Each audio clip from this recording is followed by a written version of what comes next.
Hi, everybody. So, I believe we might have some confusion on sequence view, property view, and workspace view.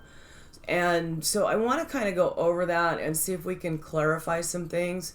This middle section of your screen is considered your workspace. On this portion here, this is your properties.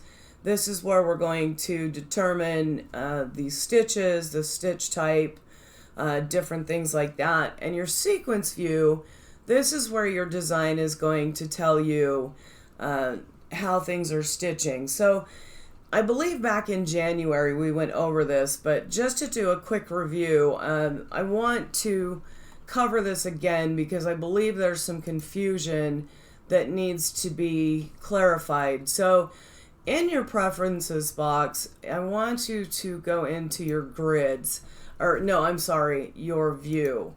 And you're going to notice that here on my screen I have two colors that are showing, and one is purple and the other is teal. Now, purple is my highlight selection, meaning that anything that is in my workspace that is purple means that if I'm in the properties box, that's what I'm changing. I'm changing that particular stitch, I'm changing that particular density, whatever it is. So if it's purple and it's on my workspace, that's the only part of the design I'm working with. Now, where it says highlight tree selection, if you come over here to my sequence view, you can see that right now I have a teal on here. And so anything that I would have selected that I was working on would be showing in teal in my sequence view. So just a real quick example. I have a little Pebbles and Bam Bam design here. And you'll notice when I click here, I do have my teal in my sequence view, and everything that falls into that particular area is highlighted in purple. Now here is where I think we have a little bit of confusion going on, and it's something I may not have covered, so I want to go over it again. But anytime you select something in your sequence view, you are going to notice that it will have a block around it.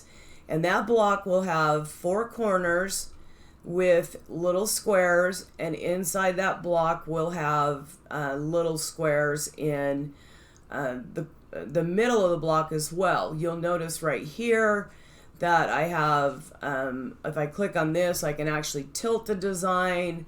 If I let this become a double arrow, I can resize a design. So I know that one of the questions that came up in this last month's project was, why did I ask you guys to take your design, or to open your design in a second screen and then select everything and move it over?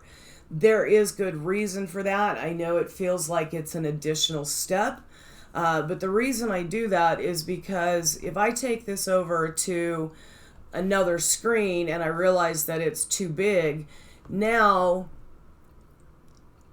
I have to select every one of these and resize them to get the whole design to resize together. If I have it on a standalone screen, now I simply can resize the design all as one, and I don't have to go in and make sure that everything stays like it's supposed to. So there are times when I'm going to ask you to open a second block and to work in that second block, and even though it does feel like it is an additional step, it's a very easy way to work with a design and resize it to, for example, if I wanted to tilt this a little bit, you can see my little arrows have become a circle. And so now they're standing at a little bit more of a tilt. And it's easier to work with the whole design in one screen and not have to worry about the other portions of a design. So another thing that I want to talk about is sizing. One of the things you're going to notice is that right here I'm looking at this design at 75%. If I make this design 100%, you're going to notice that now I can barely get the whole design on the screen. When you start getting into some work where you are doing the digitizing yourself, there's going to be times that you're going to have to get in and look at things at 300%, 400%, and so you need to pay attention to this particular area up here to see what you are actually looking at as far as sizing. So here's another little item that I want to talk to you about. When we create our blocks, we draw our squares, and I want to go over this real quick. And we do this for every block because we do our placement and our tack down, and we do all of those different things. Now, I want you to notice that over here in the sequence view, it looks like I have a C shape. However, if I click on the artwork, again, I want you to notice that you have all four corners and you have your center pieces. And so even though the sequence block looks like I have a C, it does not look like I have a full shape. So you can get a general idea by looking at the sequence view of what you have, but you really need to highlight that area, and then you need to pay attention to the block and pay attention to the design. Now, I'm going to turn this into a run, and we're going to size this as if it was an 8 by 8 inch block.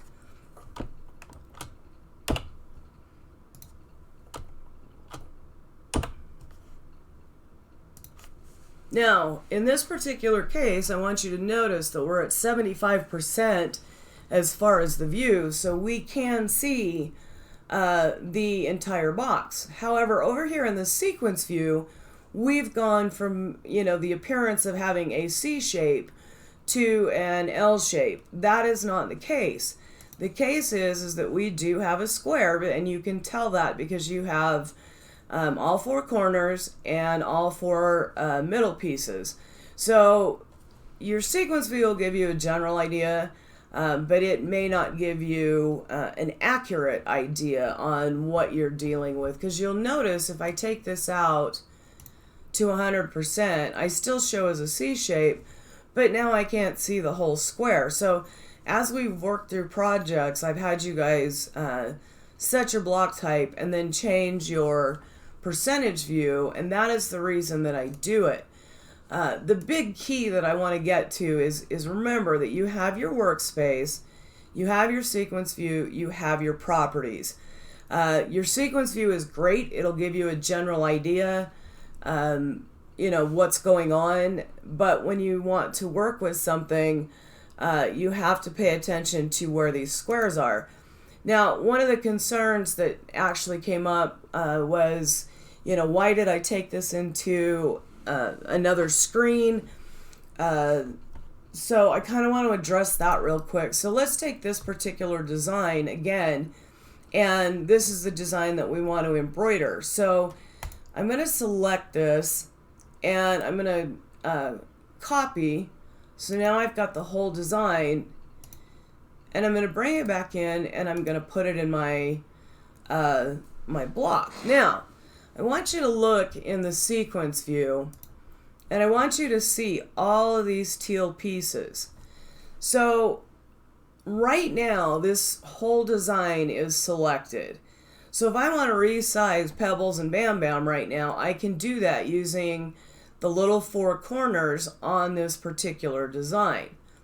But if I click off of this, now if I want to move Pebbles and Bam Bam, I have to come in here and I have to individually select each and every piece of Pebbles and Bam Bam before I can move them into the block.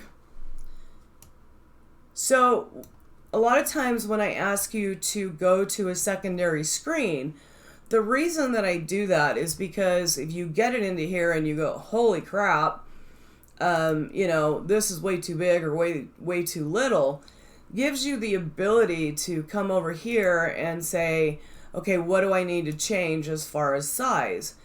Also, I don't now, if I have 60 some steps over here, I don't have to go through all of them and figure out, what is each part of the design. And what I'm getting at is, let's say you had, a dinosaur behind Pebbles and Bam Bam. Then you're going to have to figure out, okay, how do I get rid of the pieces of the dinosaur? How do I get rid of, I just want Bam Bam. And so how do I just get rid of him? So there are things that I ask you to do that may or may not make sense, but I will try to do a better job of explaining why I'm asking you to do that. My biggest thing is I want you guys to get in the habit of looking for these squares. There's your quilt. Let's go over here and, here's Bam Bam's little part of his outfit. There is a square there because it's around the area that I have selected. And you're going to have times when those squares are going to be very tiny and difficult to work with. That's where your zoom feature is going to come in. And those are things that we're going to cover. But, as far as that goes, like I said, if you look, this looks like it's an L shape. However, if you click on it, it is a full square. So pay attention to what's on the workspace. You can see a lot in the sequence view, but your workspace is ultimately your guide to what's happening and what it is that you're doing. So hopefully that gives you guys some clarification on some issues that we're running into. If you have any other problems or any questions, please put them in the comments, and I will be more than happy to do what I can to answer them. Thanks.